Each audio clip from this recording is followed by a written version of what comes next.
Everyone, and welcome back to more Kickstarter. My girlfriend, and I'm totally fine with dudes jacking off to pictures of her on the internet. I asked him if you've always been shitting your pants. No. Because since I've known you, you've always had, like, IBS.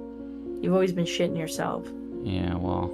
Silence means something. It means that we would like to pause this relationship. Wakey, wakey, Ethan. Wake up, Ethan. Wake up.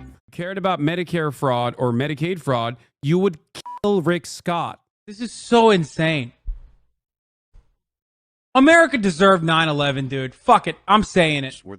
Ian Joma, formerly Ian Washburn, is a washed-up bum who hasn't made a good video in 7 goddamn years. The person who started out as a warrior against censorship and ultra-woke political correctness has now become a bread tuber, a COMMIE CUCK, and, ever since his girlfriend started on OnlyFans, a laughingstock of the internet, to the point he recently won the Kiwi Farms Award for Lolcow of the Year. But how did one of the platform's biggest YouTubers, a creator who regularly got millions of views in his videos, and who got an audience so loyal that he could bully influencers at the top of their game off of the platform, fall from grace so hard to the point of becoming a Hassan collabing, snooze-infesting clusterfuck of a person? Well, to understand the downfall of Idubbbz and the Idubbbz brand, one must look at the woman who cucked him, Anissa Jamha. He always had IBS. Ian's just looking like a shriveled... You look like the grandma from SpongeBob. The chocolate grandma. You know. Silence means something. I'm the happiest I've ever been. I know people are like... Cope. Cope. But I truly am genuinely the happiest I've ever been. Anissa Joma is Idubbbz's wife and a self-proclaimed succubus.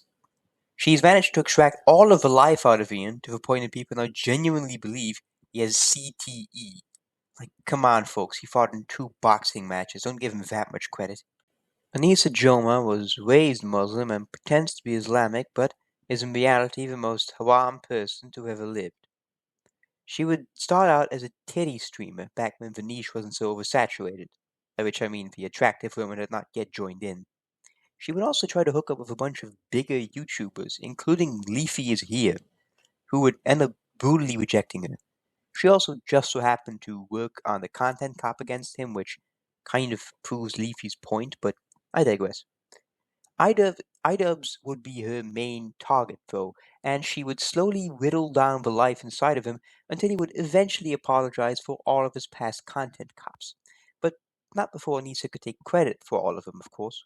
Anissa Joma's motto seems to be, take all of the credit and none of the responsibility. When Idubbbz's content cops were still hot, she was telling anybody she could find about how much she was helping Ian. But when it came time to apologize for them, she was suddenly nowhere to be found. A similar situation come to pass with the Creator Clash, a charity boxing event hosted by Ian. During the first Creator Clash, she was everywhere. That event was a massive success, raising millions of dollars for charity. The second Creator Clash, however, was a disaster, raising absolutely $0 for charity. Curiously, when it came time for Ian to apologize, she was once again nowhere to be found. The worst part about all of this is that Ian seems to love her more each day. He continues to be in an abusive relationship where his spouse constantly airs out his dirty laundry for everyone online to see. Quite literally, considering she decided to tell everyone that her husband shits himself regularly. In defending his succubus of a wife, he also makes himself look like a bad guy according to his own rules. He went after Leafy partially because he targeted randoms and children, and he then proceeds to target randoms and children in his video defending his OnlyFans wife. Isn't making fun of kids Leafy's job? I thought we were past this. What happened? No, shut the f up, you dumb. You don't get to ha-ha funny yourself out of this one. You're a... I mean, it's funny, but at the same time... And you just know that is the only content cop he likes, because in his video, he only specifically apologizes to... Tana. Tana, I'm sorry. And... I'm also sorry to all the black viewers and minority groups who had to put up with that video and put up with, you know, the phrases. But the only person who really deserves an apology is Leafy is here, and that's not because he's some amazing guy or something.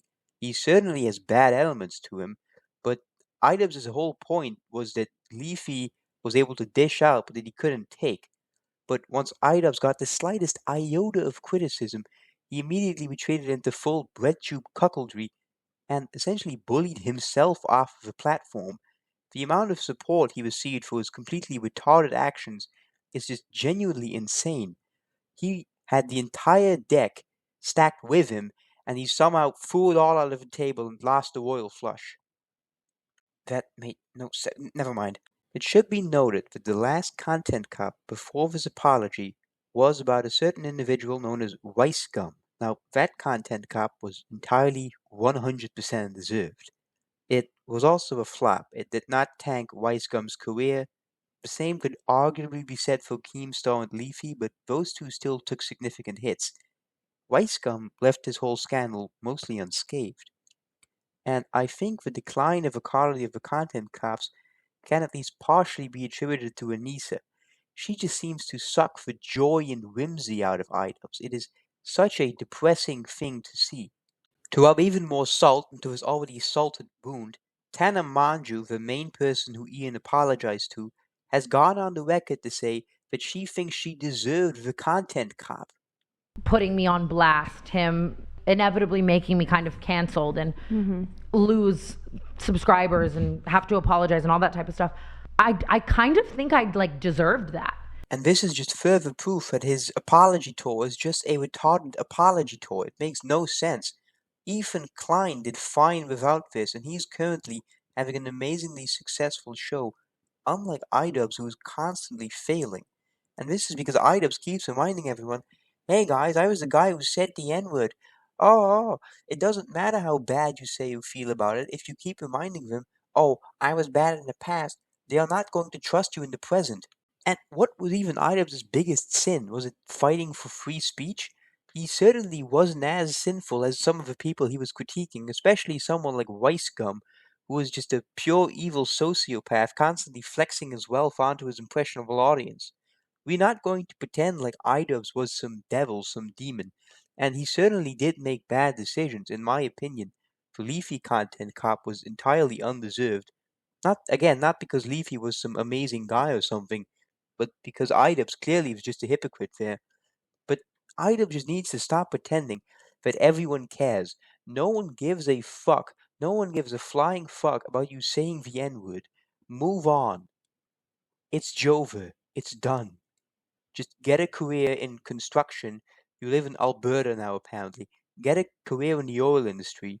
And once Trump annexes you, you can get a pay increase, I guess. This is Lurgam, signing off.